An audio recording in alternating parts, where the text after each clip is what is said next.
ஒரு அழகான கிராமத்தில் ஒரு சிறிய பையன் வாழ்ந்து கொண்டிருந்தான். அவன் மிகவும் நல்ல மனசுக்காரன். எல்லாருக்கும் உதவி செய்வான். ஒரு நாள் அவன் காட்டுக்குள் நடந்து சென்றபோது ஒரு ஒளி வீசும் மந்திரக் கல்லை கண்டுபிடித்தான். அந்த கல் சாதாரணமில்லை, அது கிராமத்தை காப்பாற்றும் சக்தி கொண்டது. அந்த நாளிலிருந்து அந்த பையன் அந்த மந்திரக் கல்லின் காவலனாக மாறினான். அவன் தினமும் அந்த கல்லை பாதுகாத்தான். அதை எப்போதும் கவனமாக வைத்திருந்தான். ஒரு இரவு கல்லை திருட ஒரு இருண்ட நிழல் வந்தது. ஆனால் அந்த பையன் பயப்படவில்லை. தைரியமாக நின்று அந்த கல்லை காப்பாற்றினான். அந்த கல்லின் ஒளி இன்னும் பிரகாசமாக மின்னியது.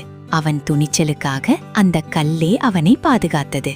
அந்த நாளிலிருந்து அந்த கிராமம் பாதுகாப்பாக இருந்தது. அந்த சிறிய பையன் எல்லோராலும் ஒரு வீரனாக பாராட்டப்பட்டான். நல்ல மனசும் துணிச்சலும் இருந்தால் நாம் எதையும் காப்பாற்ற முடியும்.